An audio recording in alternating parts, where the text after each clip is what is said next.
জয় কুঞ্জ বিহারী। বলো জয় রাধা মাধব জয় কুঞ্জ বিহারী।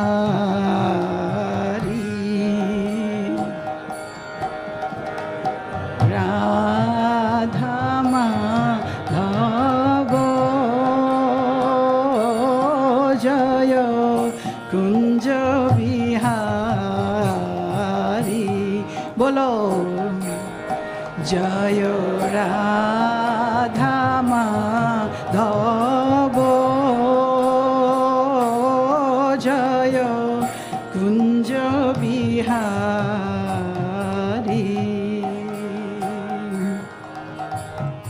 গোপীজন বল্লভ জয় গিরিবরধারী।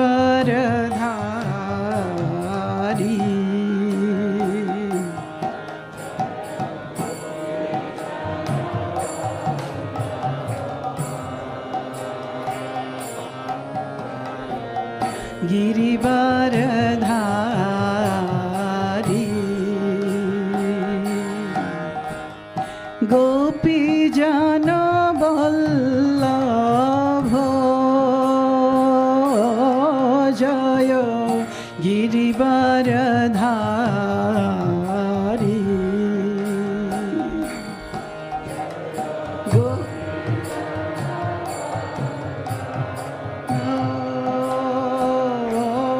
জয় গিরিবরধারী।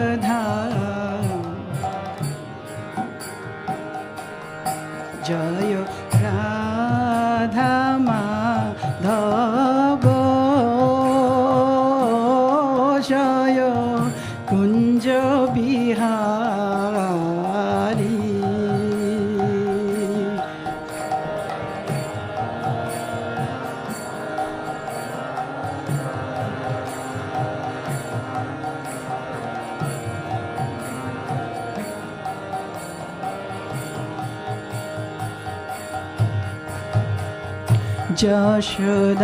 যশোদানন্দন ব্রজজন রঞ্জন যশোদানন্দন ব্রজজন রঞ্জন যমুনা তীরাবনচারী।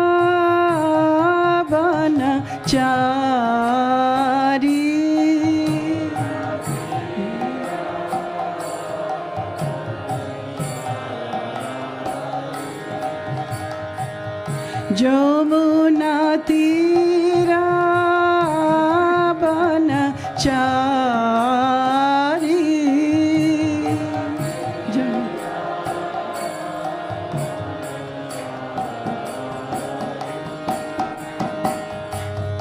জয় রাধা মাধব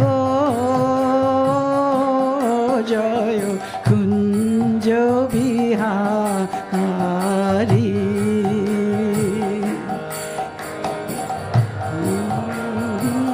মাধব জয় কুঞ্জ বিহারী। হরে কৃষ্ণ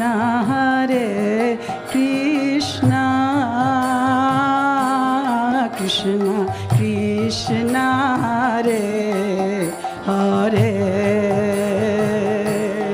হরে Ram Ram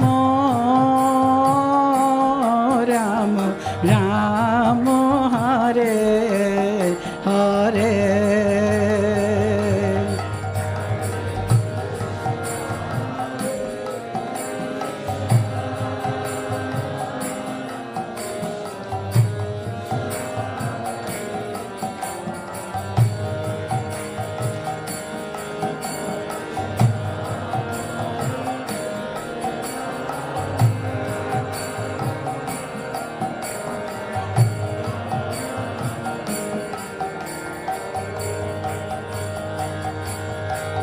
Hare Krishna, Krishna Krishna, Hare Hare, Hare Rama, Hare Rama, Rama Rama, Hare Hare.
At the same time.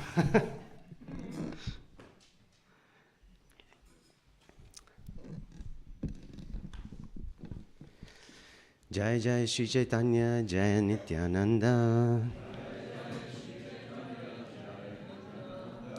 Jai Advaita Chandra, Jai Gaura Bhakta Vrinda.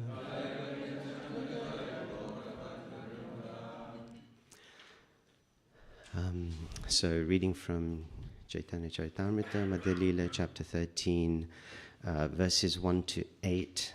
Verse 8 has the purport, so I will read through and then we'll speak about the purport in verse 8.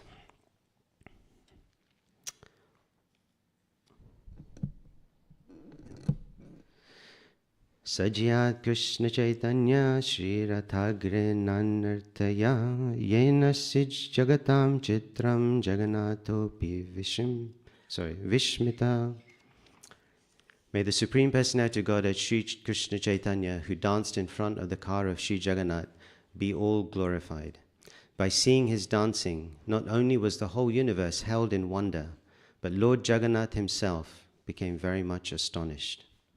Jai Jai Shri Krishna Chaitanya Nityananda, Jai Advaita Chandra, Jaya Gaura Bhakta Vrinda. All glories to Shri Krishna Chaitanya and Prabhu Nityananda. All glories to Advaita Chandra, and all glories to the devotees of Lord Shri Chaitanya Mahaprabhu. Jaya Shrota Ganashana Kariye Kamana, Rathayatra Nritya Prabhura Parama Mohana. All glories to the listeners of Caitanya-Caritāmṛta. Please hear the description of the dancing of Lord Chaitanya Mahaprabhu at the Rath Yatra festival. His dancing is very enchanting. Please hear of it with great attention. Aradina Mahaprabhu Haya Savadhana, Ratri Uthi Gana Sange Kaila Prathasnana. The next day, Sri Chaitanya Mahaprabhu and his personal associates got up in the dark and attentively took their early morning baths. Pandu Vijaya Dekhi Bare Karila Gamana, Jagannatha Yatra Kaile Chari Simhasana. Sri Chaitanya Mahaprabhu and his personal associates then went to see the ceremony of Pandu Vijaya. During the ceremony, Lord Jagannath leaves his throne and gets up onto the car. Apani Prataparudra Laya Patragana Mahaprabhura Gane Karya Vijaya Darshana. King Prataparudra in person, as well as his entourage, allowed the Pandu Vijaya ceremony to be seen by all the associates of Sri Chaitanya Mahaprabhu. Advaita Nitaya Adi Sangye Bhakta Gana Sukhe Mahaprabhu Dekhe Ishvara Gamana. Sri Chaitanya Mahaprabhu and his prominent devotees, Advaita Acharya, Nityananda Prabhu, and others, were very happy to observe how Lord Jagannath began the Rath Yatra. text date. So this is the one with the purport. Balishta diyata gana yena mattahati.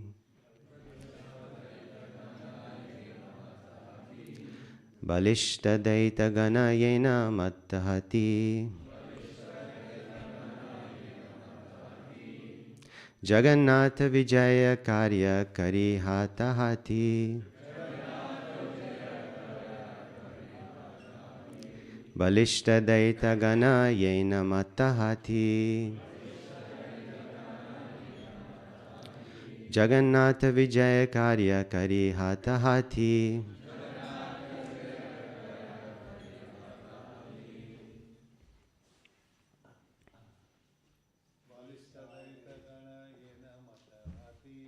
Balishta Daita Gana Yena Mattahati. Jagannatha Vijaya Karya Kari Hata Hati. Balishta Daita Gana Yena Mattahati. Jagannatha Vijaya Karya Kari Hati Hati. Balishta Daita Gana Yena Mattahati. Jagannatha Vijaya Karya Kari Hata Hati.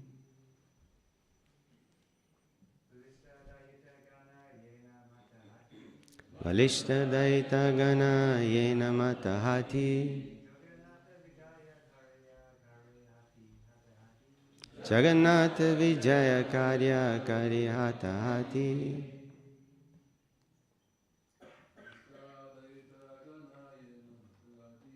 Balishta Daita Gana Yena Mattahati. Jagannatha Vijaya Karya Kari Hata Hati. What did you say? Balishta Daita Gana Yena Mattahati. Jagannatha Vijaya Karya Kari Hata Hati.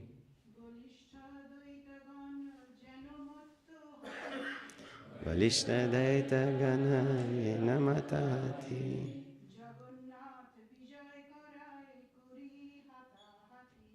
Jagannatha Vijaya Karya Kari Hata Hati.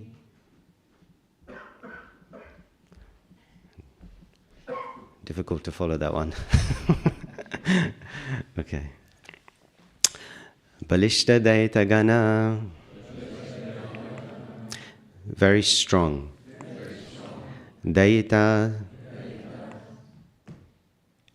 Sorry, I'm reading the. Sorry, apologies. Very strong Daitas or carriers of Jagannath. Yena, as if. Mattahati, drunken elephants. Jagannath, of Lord Jagannath. Vijaya, departure. Karaya, cause. Kari, performing. Hata hati, hand to hand. The very strong built Daitas, carriers of the Lord Jagannath deity, were as powerful as drunken elephants. They manually carried Lord Jagannath from the throne to the car. Please repeat. The very strong built Daitas, carriers of the Jagannath deity, were as powerful as drunken elephants. They manually carried Lord Jagannath from the throne to the car. Purport. The word Daita refers to one who has received the mercy of the Lord. Lord Jagannath has a number of stalwart servants known as Daitas. These servants do not come from very high caste families, Brahmanas, Kshatriyas or Vaishyas, but because they are engaged in the service of the Lord, they have been elevated to a respected position. Thus they are known as Daitas. These servants of Lord Jagannath take care of the Lord from the day of the Snan Yatra up to the time the Lord is carried from the throne to the Rath car. In the Kshetra Mahatmya, these Daitas are said to come from the Shabaras, a caste that keeps and sells pigs. However, among the Daitas, there are also many who come from the Brahmana caste. Those Daitas coming from the Brahmana families are called Daitapatis, or leaders of the Daitas. The Daitapatis offer food such as sweetmeats to Lord Jagannath during the Anuswara, the resting period after Snan Yatra. They also make the early morning offerings of sweetmeats daily. It is said that during the Anuswara, Lord Jagannath suffers from fever and that the Daitapatis offer him an infusion of drugs represented by fruit juice. It is said that in the beginning Lord Jagannath was worshipped by the Shabaras and was known as the deity Nila Madhava. Later, when the deity was established in the temple, the Lord became known as Jagannath. Because the deities were taken from the Shabaras, all the Shabara devotees were elevated to the position of Daitas. Om Jnana Timirandasya Jnananjana Shalakaya Chakshurun Militam Yena Tasmai Shri Gurave Namaha. Shri Caitanya Manobhishtam Stapitam Yena Bhutale Swayam Rupa Kadam Mayham Dadati Swapadantikam Vandeyaham Shri Guru Shri Yuta Padakamalam Shri Gurun Vaishnavamscha Shri Rupam Sagrajatam Sahagana Raghunatham Vitam Tvam Sajivam Sadvaitam Savadhutam Parijana Sahitam Krishna Chaitanya Devam Shri Radha Krishna Padan Sahagana Lalita Shri Vishakhan Vitamscha. He Krishna Karuna Sindhu Deenabandhu Jagatpate Gopesha Gopika Kanta Radha Kanta Namostute Tapta Kanchana Gaurangi Radhe Vrindavaneshwari Vrishabhanusute Devi Pranamami Hari Priye. Vancha kalpatarubhyasya kripa sindhu bhavacha patitanam pavanebhyo vaishnavebhyo namo namaha. Nama Om Vishnu Padaya Krishna Pashtaya Bhutale Srimate Bhaktivedanta Swami Nityanamine Namaste Saraswate Deve Gauravani Pracharine Nirvishesha Shunyavadi Paschita Deshatarine. Jai Shri Krishna Chaitanya Prabhu Nityananda Shri Advaita Gadadha Shivasadi Gaura Bhakta Vrinda. Hare Krishna Krishna Krishna Hare Hare Hare Ram Ram Ram Hare.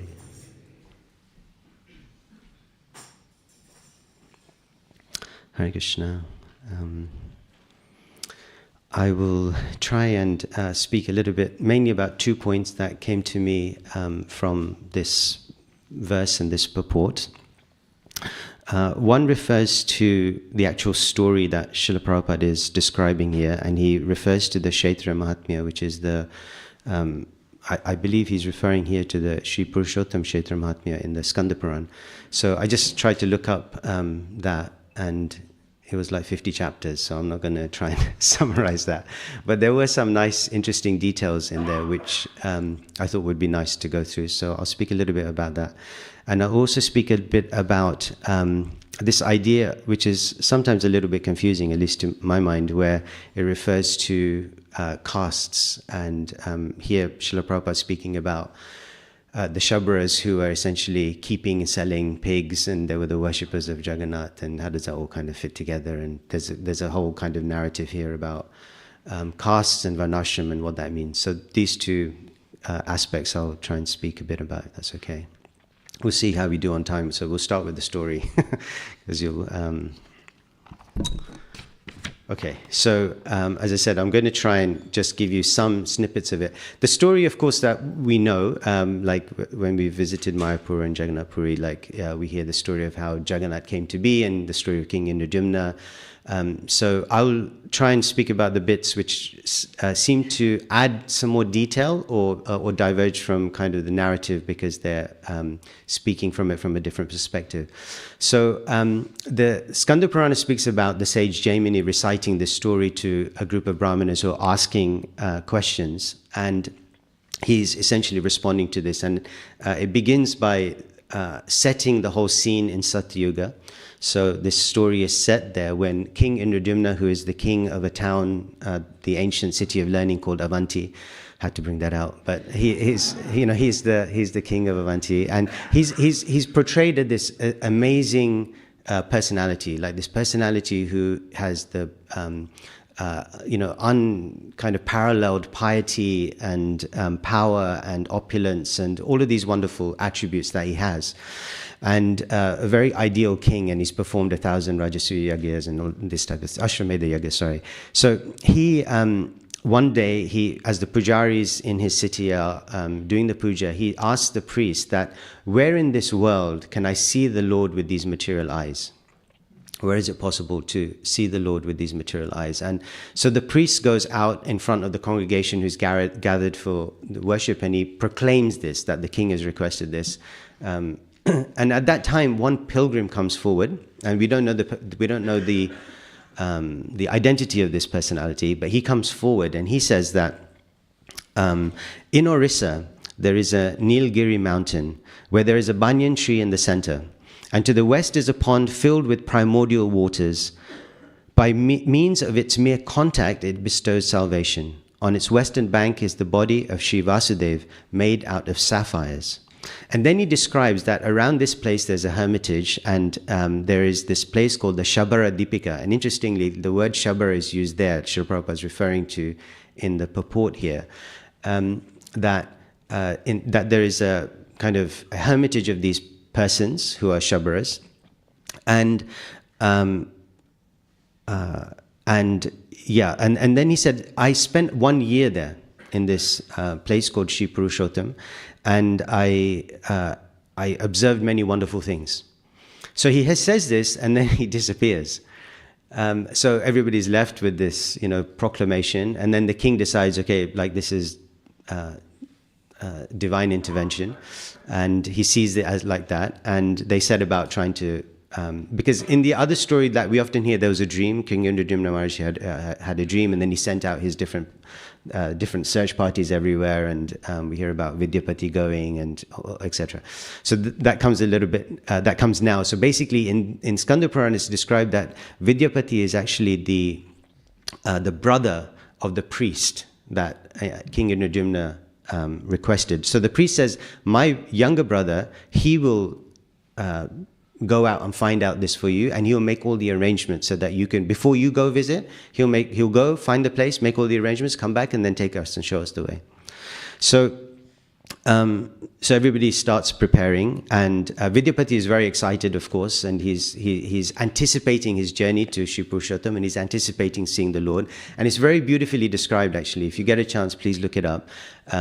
It's described how when he's going towards Shri Purushottam Kshetra, his meditation, it really reminds you of the meditation of Akrura going to Vrindavan. Very, very kind of strong parallels, like his deep meditation of glorification of the Lord. And it's even described in the same way that he travels there and he doesn't even realize, like in the same way it's described about Akrura. He doesn't even realize how the time has gone. And he's past like Bhuvaneshwar, as we know, the town of Bhuvaneshwar, where we have a wonderful temple, and then goes on further from that. And then it's described that when he's past Bhuvaneshwar, and then he keeps going, and he enters this space, and he's a little bit confused because he sees these personalities with 4 arms, and they're holding all these the kind of symbols of Narayan. So he's like thinking, where have I come, and what kind, have I taken rebirth, or where have I arrived? So he understands, clearly, he's coming very close. So he climbs high up onto the mountain, and he tries to find the path that will lead him there, but he can't see the path. So he's somewhat confused, and he's tired, of course, from the journey, and so he lays down to take rest. But then he hears these amazing divine voices, and he starts to follow the voices. And as he follows the voices, he comes to this opening, and in that opening, he sees the houses that were described by the pilgrims, this hermitage of the Shabaras. And these are essentially personality. Shabaras are kind of, as Srila Prabhupada is explaining here, a mix of different castes, and they include like hunters, people who are keeping domesticated animals, etc. But also those of the Brahmana class who are also part of this group. So he comes forward, he enters, he knows that he's entering a very sacred place, so he's coming with great humility, and he sees these personalities. So as he proceeds at that time, a devotee, an older Shabra called Vishwavasu. So you remember the name Vishwavasu from the other story. So same personality, so he's coming forward. In the previous, in the alternative story, it's described how Vidyapati goes, and remember he marries the daughter of Vishwavasu because he's trying to get close to Vishwavasu so that he can bring the king there. So he marries the daughter and he spends a long time so it's not described in exactly the same way. So whether it's because of a different kalpa or something, I don't know. But here it's described that Vishwavasu had just completed the worship of of Nilamadhava. So he comes forward and out of this clearing, and he sees Vidyapati, and Vishwavasu is holding these amazing remnants from the worship. So he realizes that this is what's happened, that he's come from worshipping, because he's holding all of these articles of worship. And he questions who Vidyapati is. And remember, this is a very secret place, so nobody really knows about this place. So he's surprised that who's this new person. So he goes to him and he asks him usual questions of welcome. And then he remembers. So Vishwavasu knows of this foretelling, this legend, this idea that when this place ceases to become a secret, when it becomes known to the world, at that time, Nilamadhava will disappear. And a king will come and he will establish a deity made out of wood. So Vishwavasu is very scared. So he's in this dilemma. He's like, do I tell him? Do I not tell him? But then he concludes that this foretelling was it's divine arrangement, it's providence, and to try and fight against that is not going to do anybody any good. And this person is a sincere person. He's coming. He wants to he wants to see the deity. So it's my duty to show him the deity. So so even though he has this apprehension, he takes Vidyapati and he takes him through this forested area on this path, which is described as very difficult. It's very rocky and rugged, full of thorns. But they proceed, and it's very dark. So he actually has to instruct Vidyapati just by speaking, because he couldn't see much. So he had to direct him like this and kind of single file up this difficult path up the mountain. And it takes about 90 minutes, is described. So the two murtas come together. And as they come through this space, then he sees this beautiful kalpa vriksha tree, and on the side he sees a pond and a pathway in between. So Vishwavasu tells him that we're now at the threshold. So he takes his bath in the pond and he proceeds forward. Now, here I'm just going to read a few things, because as Vidyapati proceeds forward, it's described that under this beautiful fig tree, the fig tree is a very auspicious tree in Vedic culture, and is the Lord holding the discus and club, and this Lord is made of blue sapphire gems. So I'll describe it here because I won't be able to complete all of it because it's quite long, but you can read the description of how Vidyapati describes Nilamadhava. And this section comes when he goes back, but I'll read it now. So this is the description of this Lord, of this deity. So he's 81 angulas, which is about 2 meters high, and he stands on a golden lotus. He has a beaming face, eyes like petals of a full-blown blue lotus. He bestows immortality and salvation. His forehead surpasses the beauty of the crescent moon of the 8th lunar day. His eyes censure the splendor of a pair of smiling blue lotuses. He dispels the 3 types of ever-increasing distresses by means of the nectar-rayed moon of his face. He appears very splendid with his nostrils, which are like a shining flower of sesame plant. The chin, it says, anyway, his chin, along with the jawbone, appears exceedingly charming on account of the cheeks beaming with laughter. Dimples are formed in his cheeks due to laughter. On either of his ears, there is an earring shaped like a makara. His neck increases the beauty of his neck ornament, gives the suspicion that the conch with right-handed curls has given birth to pearls. His shoulders are thick and large. He has 4 long arms stretching as far as the knees. The chest of the Lord sparkles with white spotless necklaces, and there he holds the 14 worlds reflected in the Kaustubha gem. And now you can see for yourselves. Shri Radha Gokulananda ki jai.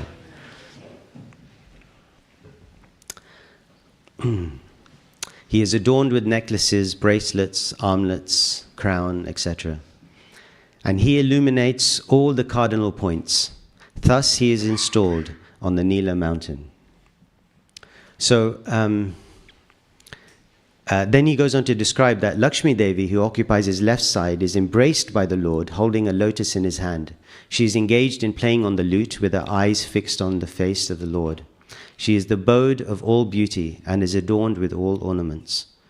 Sudarshan stands in front, and behind him, Garuda with palms joined.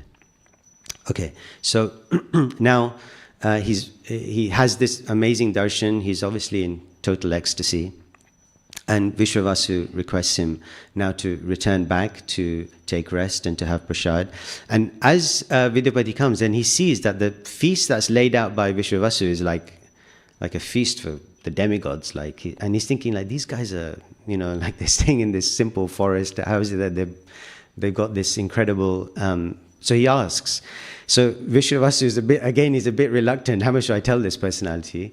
But then he describes. So he says that actually every day, all of the devatas, led by Brahma, Lord Shiva, and Indra, they come and they make all of these offerings to the Lord. They hear their offering, and whatever articles of worship, like the scent, the flowers, all of these things which are divine. So they last forever, and so they never fade. They never fade in flavor or scent or look, and they provide or they bestow immortal life. And that's why all of us are just so happy. Like we're just constantly taking the remnants of Nilamadhava, and he's sustaining us like that. So he hears all of this, and he actually requests Vidyapati. He says that, look, there is a foretelling. This is going to happen. There's a foretelling that this secret becomes known. Nilamadhava is going to disappear. So please don't tell the king. So he's trying, but he knows in his heart he's going to have to tell him. But out of his own obviously attachment to this deity, he's requesting. So Vidyapati returns, and the king can see, and everybody, the whole city can see, like something has happened to this personality. He's just in complete ecstasy. And he's holding this garland that he's brought from the deity, and this garland is still ever fresh. And he places this garland on King Indradumna. Indradumna actually bows down to Vidyapati because he can just feel his spiritual potency. So he touches his head to the floor, and then King Indradumna obviously is just so anxious to hear. So Vidyapati says, he gives a description that I've already read, and then he said, I saw those two, the parents of the universe, stationed on the mountain. They are silent. With their eyes smiling, they bless all those who view them. As they bless all living beings, I thought them to be alive.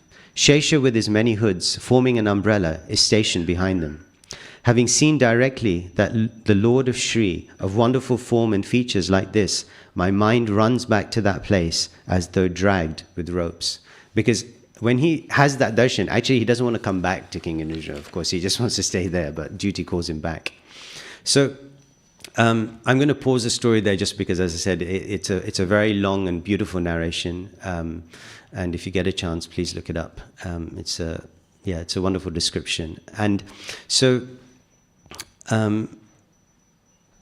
if that's okay, we will now just speak a little bit about. So it's 8.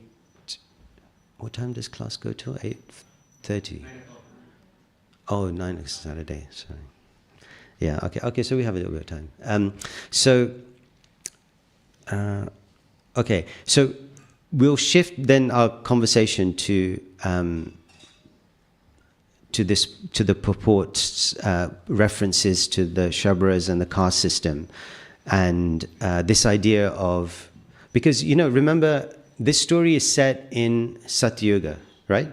We said it was set in Satyuga, and yet you have kings, you have brahmanas, you have these Shabras, you have these different individuals playing different roles. And we know from 11th canto, when Krishna is explaining the Varnashram system to Uddhava, in that chapter, when Krishna describes how the Varnashram system came about, he says that in the Satyuga, there was only one Varna, remember? And that one Varna was called Hamsa. I don't know if that rings any bells, but he says Hamsa as that one Varna, which because everybody is naturally, from birth, he says, devotees of Krishna. And as we proceed through the different yugas, then the Varnashram system becomes in varied ways influenced by the modes of material nature. And Varna, kind of from just a philosophical perspective, Varna is based on guna, right? Krishna says guna and karma, yeah?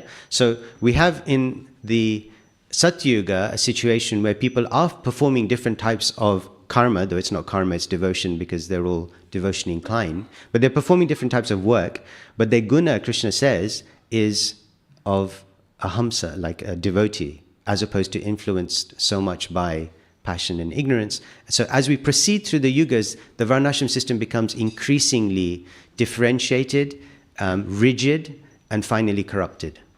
Right? So like we see that corruption happening, and as we know, Srila Prabhupada's Guru Maharaj, Srila Bhaktisiddhanta Saraswati Thakur, spent much of his time defeating two corrupt ideas. One was the idea of Mayavad, that Krishna has no eternal spiritual form, and the other one was caste is based on birth, right? That our right to devotion, or our adhikar, our what's adhikar? Like qualification. Thank you. Our qualification to perform devotional services determined by birth. Yeah. So these two ideas were very firmly refuted by Srila Bhaktisiddhanta Saraswati Thakur. And I remember when many years ago, when I first read that book, Brahmana and Vaishnava, I was wondering, like, why is there so much emphasis? Like, why did Srila Bhaktisiddhanta Saraswati Thakur, who is such, like, who had, who could be preaching and speaking about so many things, why did he focus so much on birth as a qualification? Because, like, who cares about that anyway? Like, in a Western perspective, we don't have that as such a conscious thing, but in India, it's such a big thing. And the thing is that just like Varnashram, so when we speak about Varnashram, we're talking about archetypes. These are eternal archetypes, because this is Krishna's system. Like, there are these eternal archetypes of different roles, the Varnas, and different stages in life, the ashramas. And the ashramas correspond incredibly, perfectly, scientifically, to the psychological changes that we go through in our life. So the austerities and the rewards that are there for each of those ashramas correspond to what we need as human beings to flourish in our life through the different stages, to evolve us closer and closer and closer to Krishna. And that's for the general populace. Of course, Varnashram works on a system level. It's not based on individual exceptions, which there will always be. So there's always individual kind of flexibility and exceptions. Like, for example, if somebody skips that and goes straight from Naishtik Brahmachari to sannyas, like that's an idea of an exception. So we have one example. So like these ideas are there as built into the system of how the cosmos works. So that's why Varnashram is actually such an important idea. And as Srila Prabhupada said, 50% of my work is done. My Guru Maharaj told me this story because it was he was looking after Srila Prabhupada in his last few months, and he said that Srila Prabhupada woke up in the middle of the night, and he was like lamenting that he couldn't do enough. And my Guru Maharaj says that obviously my Guru Maharaj's response is like retelling like how everything Srila Prabhupada's done, and how can you say you haven't done enough, you've saved the world. Went on to speak like that about Srila Prabhupada. And Srila Prabhupada said that, but 50% is not done, and that 50% is Varnashram. And when my Guru Maharaj reflected on that, and he was speaking about how important that is, he was thinking like, Srila Prabhupada did so much we can't comprehend. Now, if that's 50%, the other 50% has to be like, how great does it have to be? And part of the challenge here is that when we think about Krishna consciousness and including, a house in which the whole world can live, this idea that of including everybody within Krishna consciousness, somehow connected to Krishna consciousness, that requires Varnashram. Because not everybody will be able to directly connect with pure devotional service from the beginning. And therefore the idea is, how does everybody find a place in somehow we connect them to Krishna's bigger plan. And we see that again and again. We even see it in the Gita, like when Krishna's saying, if you like, think of me all the time. If you can't do that, perform regulate devotion. If you can't do, again, all the way down to, if you can't do any of these things, at least just do something good, do something pious, right? Like that's where he ends up. And same thing with the yoga ladder. We have all these different levels in the yoga ladder. Why? Because we want everybody, whoever they are, wherever they're coming from, somehow get connected. Because if you get connected, then it's only then a matter of time. As long as you don't become offensive, it's only a matter of time. You'll keep moving forward. You have the right knowledge, which is why we give Srila Prabhupada's books. So they have the seed, they have everything they need in Srila Prabhupada's books, regardless of their background or knowledge base, they have everything they need to attain pure devotional service. Then it's just a matter of how quickly they want to proceed on that journey. But somehow or another we try and connect them. And here, this idea of no bar to being, like, I think it's so amazing, like how it's described like this, where this class of Shabbaras are given the responsibility of this amazing deity, and they're looking after it. And normally you think only the highest class brahmanas would be able to, do all of these types of things, etc. And here the Shabbaras are doing it. And this tells us something. It tells us about the essence of Krishna consciousness being beyond all these designations and boundaries and limitations of what is otherwise a very constrained and corrupted system based on birth. And I'll read you these two texts which you'll know, which one is from the 3rd canto, chapter 33, verse 7, which is a verse that actually Devahuti speaks. And it begins, Aho bata swapacho do gareyan. So, how glorious are how glorious are they whose tongues are chanting your holy name. Even if born in the families of dog-eaters, such persons are worshipable. Persons who chant the holy name of your Lordship must have executed all kinds of austerities and fire sacrifices and achieved all the good manners of the Aryans. To be chanting the holy name of your Lordship, they must have bathed at holy places of pilgrimage, studied the Vedas, and fulfilled everything required. This idea that all of these other things, all of these things about, the Vedic system is you take birth in a particular varna, you do piety, you do your regulated activities for that varna and ashram, and then in your next life, you go to the next varna, and then the next one, and then the next one. Over lifetimes, many, many lifetimes potentially, you proceed through the different stages of the varnashram system, and finally you attain to goodness, the Brahminical platform. Then you take to devotional service. If you're lucky, you come across somebody, and then you achieve transcendence, right? So that's the long version. And the long version works if you have a perfect society that allows that progression lifetime after lifetime.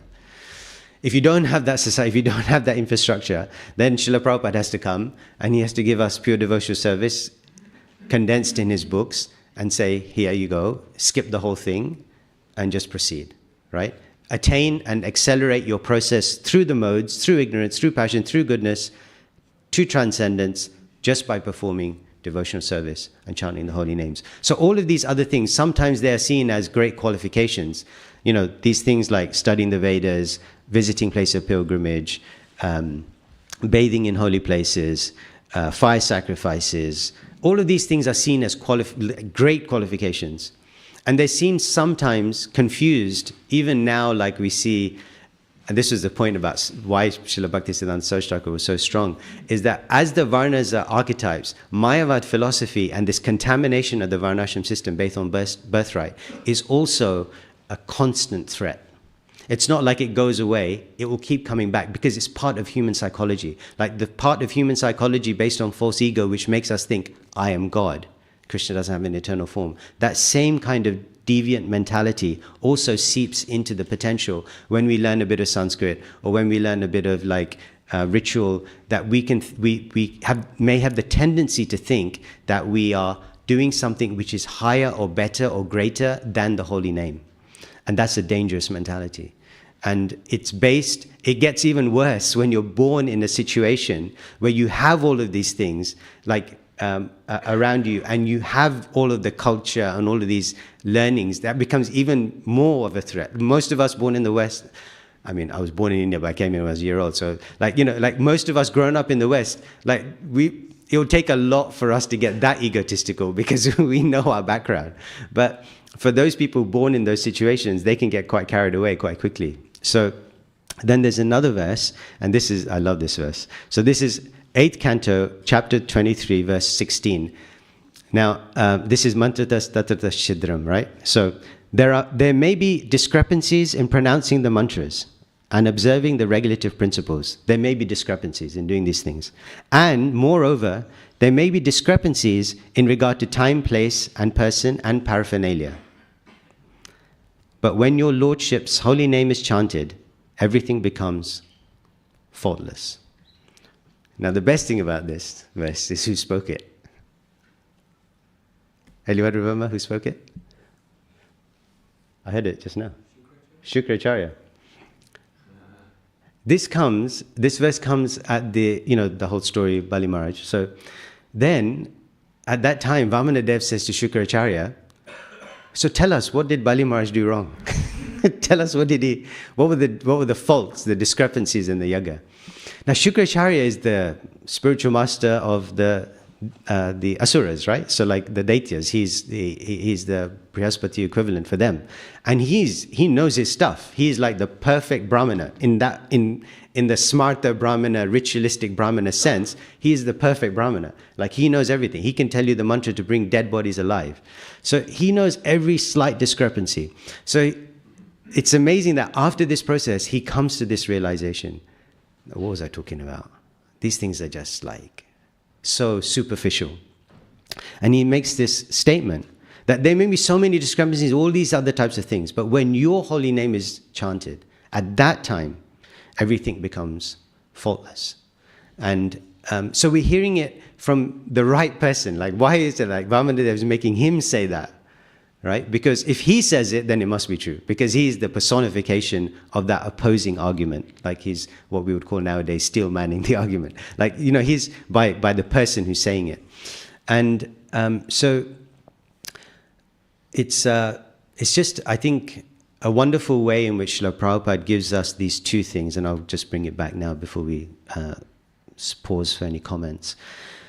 Is that Srila Prabhupada kind of gives us these two things in parallel and in such a way that is so perfectly suited for our time, place, and circumstance. One is this vision, this idea of this personal relationship based in ecstatic devotional service with Krishna, where we hear these stories and these descriptions of Krishna, and in a way that evokes our emotion and emotional attachment to Krishna. That's going on, and that, remember, is the climax, is the many, many thousands and millions of births in the traditional system we would have to take to get to that situation. Srila Prabhupada is giving it to us in Krishna book. Like that's, the fast track version. And at the same time, he's giving us an insight into how the Varnashram system, which is a necessary tool for us in our sharing of Krishna consciousness with the whole world, how that can be implemented and its importance in that regard, but informed by Krishna consciousness as opposed to ritual or other things that can potentially contaminate it as we proceed into Kali Yuga, when this becomes increasingly prominent. So in so many different ways, Srila Prabhupada is giving us the perfect formula, as we know, but it comes out in every purport that he provides us. So I'll pause there, if that's okay. If there are any comments or clarifications. Yes, Prabhu.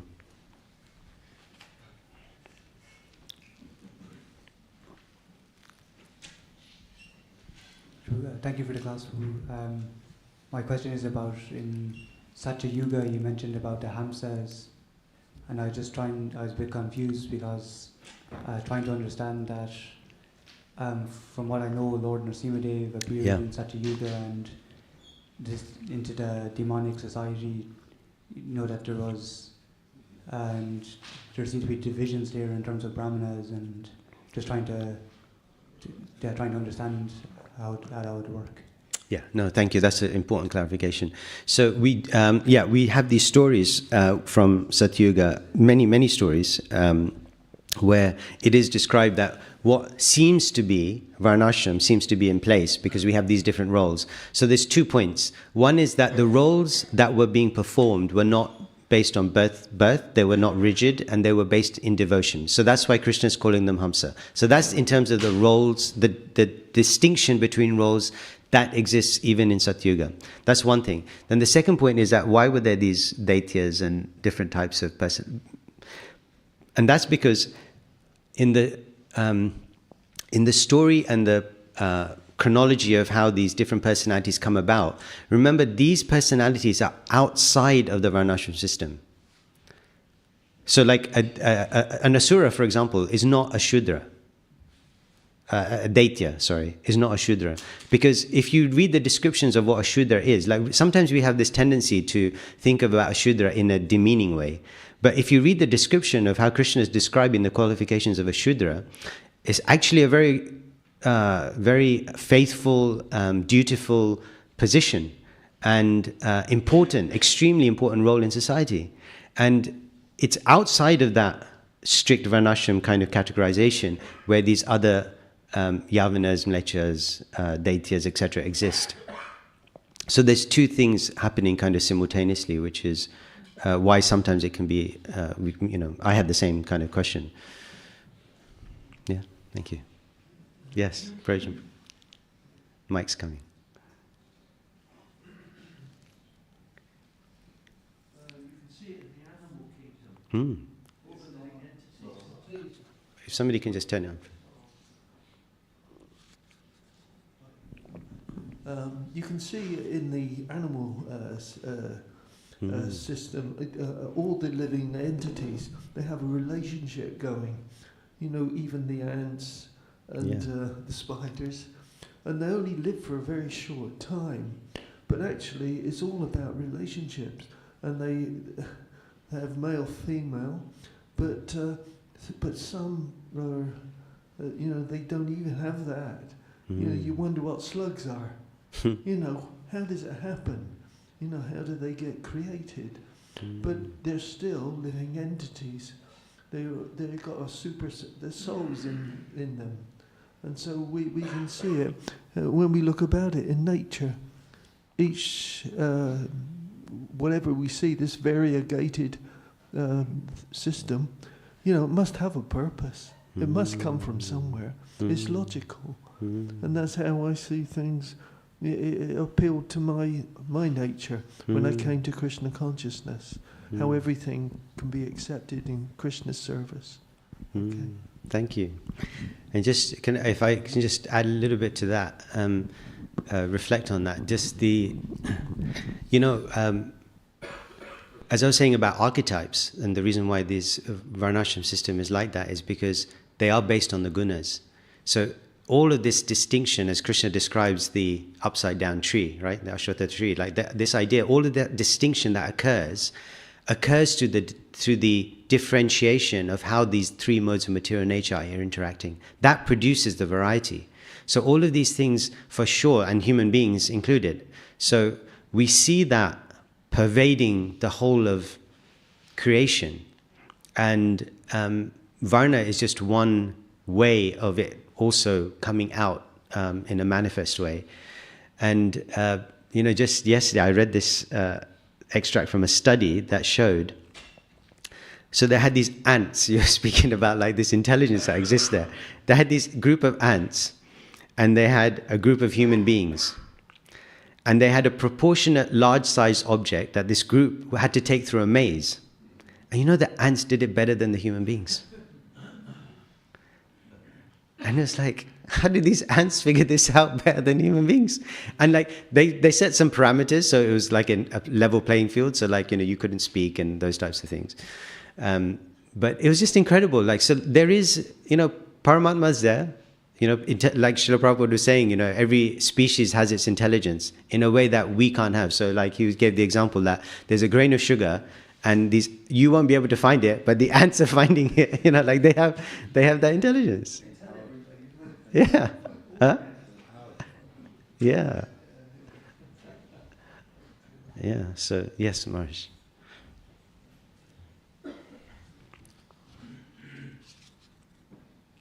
Thank you, Navin Prabhu. Last class. Just on this point of going away from birth and guna and karma rather than janma, it seems like a general social phenomena is to go from like one extreme to the other. And then we're in a society where we just kind of say like birth doesn't matter, nothing, you shouldn't be restricted by that, and we so can you say something about how we can take the good side of looking at our birth and what comes with that, and how we can appropriately do that in our life and as a society to not ignore it but not use it as a restriction as well? Yeah, no, thank you. That's very helpful, because you're right, there's a tendency to kind of go from one extreme to the other, and then we just keep... and actually, the Vedic approach to everything pretty much is to hold it in balance, like that. How do we reconcile these two things? And I guess the reason why we've seen historically our acharyas speaking very strongly against this idea of birthright is because there was such a tendency towards that direction, and we're just trying to bring it back to a center point. So the idea of, I think what's important is when we're trying to reconcile these things, for us to be really, really clear as to what is the philosophical principle. So what is the transcendent philosophical principle? And once we know that, then other things need to tether to that. They need to fall in line with that to support that principle. So the principle here is not can be mistaken for being based on birth. So if we establish the principle, transcendental devotional service, the holy name, the things that we know are essential, the most important, they're the apex. They're the thing which the entire Vedic system is trying to take us towards. First, do we accept that? Do we accept that the holy name sits on top of that whole idea? If we accept that, and that's not clear always, like it's not always, not everybody accepts that, right? So if we accept that the holy name's at the top of that apex, then how did these other things, qualifications, birth, how did they then dovetail towards that? And as Srila Prabhupada said, we have all these zeros, add a one in front. So it's not to say that, education, birth, opulence, these reputation, all of these things, they're not intrinsically, the idea is that they're not intrinsically useful for Krishna consciousness, so we reject them and we have no focus on them. The idea is that, we want to bring good, devotionally inclined children into this world. Birth matters from that perspective, because if you have a devotional environment, then it will increase the opportunity for that living entity to take up devotional service. So for sure, and if you're born, as Prabhupada said, if you're born into a family of doctors, you have the opportunity to become a doctor. So Srila Prabhupada gave us the framework for that birth gives, all of these things give you an opportunity. If I have, £10 in my pocket, I have the opportunity to give £10. If I don't have the £10, I have no opportunity to give. So if I have good birth, I have the opportunity to use that birth in Krishna service, like everything. So I think that for me is like the way that hopefully we can approach this in a balanced way is, first of all, being crystal clear that devotional service, for us, time, place, and circumstance means the holy name, essentially, comes to the holy name at the top of that. And everything else, how does it fit in that pyramid to help us get to chanting attentively and then finally purely? And then if we keep that in frame, then everything's okay. I think then we can find a place for everything. But if we lose that, then it's kind of like everyone's doing their own thing and everyone has a different goal and everyone thinks that one service is better than another service, all of that stuff, which, is that okay? Or is there some... No, that's really useful. I just to bring it, I guess, to a very real point. Like, say, for example, we've got social group A. I won't say who it is or what it is, and they're born in a certain way. So you could go to one ISKCON community where it could be like, because of that birth, like, that's it, you're not, you're restricted. Yeah. And you could go to ISKCON community B where it's like, oh yeah, forget it doesn't matter, everyone can do everything here and we're not even going to look at that. So is there a golden mean between those two of what an ISKCON community would function like, and look at someone's social group and how, and what could that look like? Like, you see, like, we have so many examples where people are stepping, even in our scripture, where people are stepping outside of their born social group, right? So like somebody's born in a Brahminical family, but they're a Kshatriya. So like we have that examples. So in our context, in the modern context, if somebody is saying that a social group X is precluded from worshipping the deities, as an example, so then the question is, okay, why? Like, based on what? So if you have some reason to do that, then as an intelligent society with Srila Prabhupada's books as our basis, then we have to be able to find that guidance, that principle in Srila Prabhupada's books. So did Srila Prabhupada do it? So in his example, is there scriptural reference for it? Is there precedence for it? If there is a scriptural reference, how does Srila Prabhupada interpret and implement that scriptural reference in today's... like there's so many ways in engaging in that. But I think sometimes what happens is we do something, we don't know why we're doing it. Like, on what basis, on what principle, on what... And to be able to engage in that conversation, to be able to interrogate it and to have a constructive conversation without getting personal, without getting defensive and all of those types of things, we as a society have to mature into that. Like, because, right, it feels sometimes that I have a view, I want to, that's just my view, and if you like it, then good, otherwise off you go. We don't, whereas that's not our tradition. If we speak about all of this high philosophy, these stories, all of these things, they have to mean something in terms of their application to our life, our society, our ways in which we, like in your example, make decisions about what goes on in our temples. So I would say in that situation, we should be able to have the conversation. If you want to make a principle, not you, if I want to make a principle this social group X, then I have to be able to explain why. And that has to be open to conversation. So, yeah. Yes, go on. Sorry. Hare Krishna, thank you. Just to carry on from Maharaj's question. So it is the case, when we do look at it from the ISKCON concept, it is very black and white, not by birth, not... Right. Now, for me, what muddies it is this. You mentioned the Brahmanism, Vaishnavism debate. So in that debate, Bhaktisnanda Saraswati, he won the debate. On the opposing side is Bipin Bihari, who's the Diksha Guru of Bhaktivinoda Thakur. And in Bhaktivinoda Thakur's bhajans, he's describing him as Vilas Manjari, and he's kind of worshipping him. And I don't see any evidence that Bhaktivinoda Thakur actually stopped worshipping Bipin Bihari. I mean, of course he took Jagannath Das Babaji as his main kind of shiksha. So it seems that can we put Bipin Bihari in a box and say he's bogus or not? I don't want to do it because he's in the bhajans of Bhaktivinoda Thakur, and how would Bhaktivinoda Thakur describe him as Vilas Manjari if he didn't have his Manjari Swarup, you know? So maybe it is the case that, is it just spiritual variety? There's just two different opinions and we're in one particular camp, so we parrot that particular opinion, and the other one is bona fide, but we make out that it's not bona fide completely. Is it really that black and white, you see? Yeah.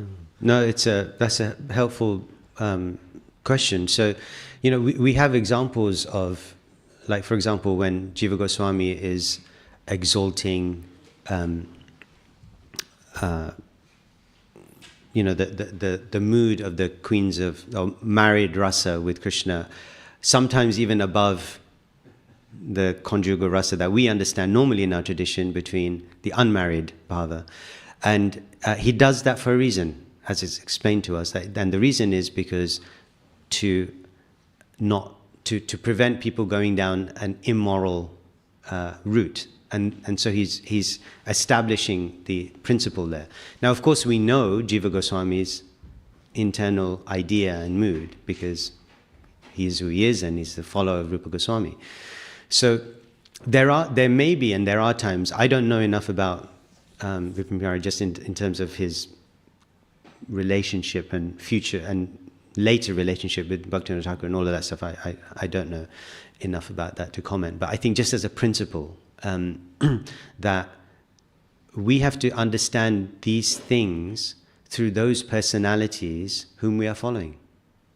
You see, ultimately, it's a matter of faith. Where do I place my faith? So I came to Krishna consciousness, I came to ISKCON, my faith is in Srila Prabhupada. Like for me, that's where my faith is. Whatever he said, I've found to be true. And so if he has an opinion about something that is beyond my understanding, beyond my reach, I can intellectualize it about it as much as I need to or want to. I can research into it as much as I want to. And that's all fine and good and perfectly okay. But ultimately, if my conclusion leads me to into a position which is in contradiction to where Srila Prabhupada has kind of positioned himself, then I need to think about that further, right? I need to think of where does that stay for me, and in my mind, I think that's where this point comes, that Srila Bhaktivinoda Thakur had whatever conversation, relationship he had. I don't have insight into that. I know where Srila Bhaktisiddhanta Saraswati Thakur kind of ended up in terms of what was his position. So Srila Bhaktisiddhanta Saraswati Thakur is the son of Bhaktivinoda Thakur. He knows, like we were talking about Rath Yatra, Bhaktivinoda Thakur is praying to Lord Jagannath, right? Give me a son who will take my mission forward, who will carry the mood of what. So he's doing that. Bhaktisiddhanta comes out, the Rath cart stops in front of his house, the garland falls. I mean, there's enough signs that we need, that at least I need, that Bhaktisiddhanta Saraswati Thakur is I can, you know what I mean? So, and then Srila Prabhupada is his disciple. So whatever line that they are taking, because ultimately there are so many different lines that you can follow.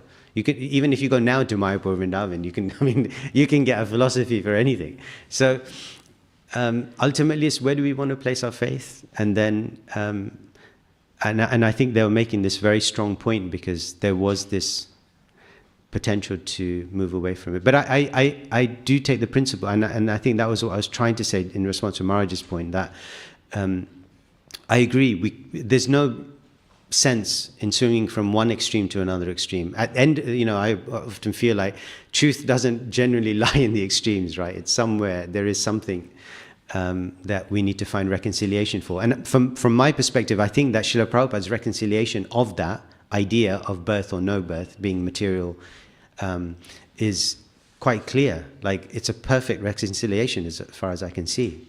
And the reconciliation is as simple as that, is that ultimately Krishna's goal, Krishna's framework is guna and karma, and birth has its role, but it's like any other material qualification. It's a material qualification. It's not a spiritual qualification. You have a material qualification. It helps you, can help you, if used properly in Krishna service. Go ahead. And that's true for Brahmanas. It's true for people born in the West, in kind of Western families, because they have a different type of material qualification that they can also use so much in Krishna service that can be greater than what somebody born in a Brahmana family can do. They have a different set of opulence. I don't mean that wealth-wise. I mean whatever opulence. Whether that's intelligence, ability to connect with different people, whatever it is. So I don't see the contradiction is what I'm saying. I think it's perfectly reconciled in the way Srila Prabhupada encouraged us to practice Krishna consciousness. Okay. Yeah, you decide.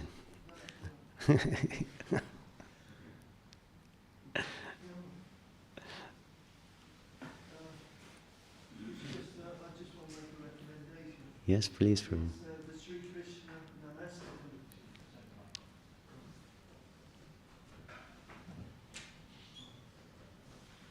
Yeah, I just want to make a recommendation. I can't tell you what's in it because it's so beautiful. But it's Sri Krishna Namastakam. It's a combination of Rupa Goswami and Raghunath Das Goswami, which describes the glories of the holy name. And that's all. But you can look it up on the internet, and it'll give you all the verses that lead to our relationship with each other in Krishna consciousness. Okay. Thank you, Prabhu.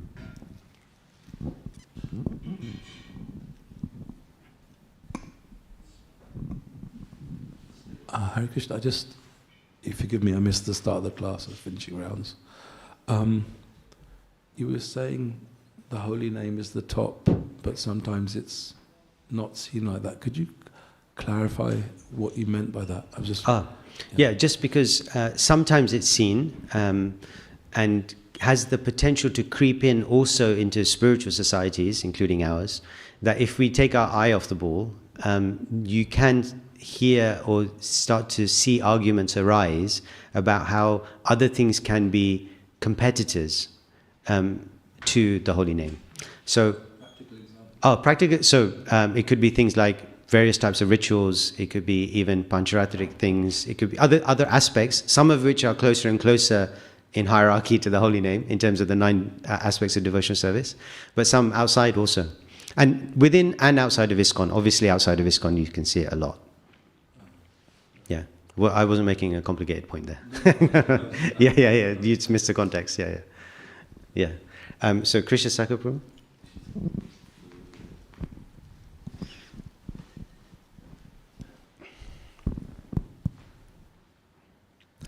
Thank you, Prabhu, for your class. When you were speaking about Varna and Ashram, you were speaking about the austerities of the different Varnas and different ashrams. I wondered if you could, particularly on the point of ashram, what are the austerities for the different ashrams, and I guess what are the lessons you're meant to learn as you go through, if you have enough time. I don't have enough time, but I can tell you where to look.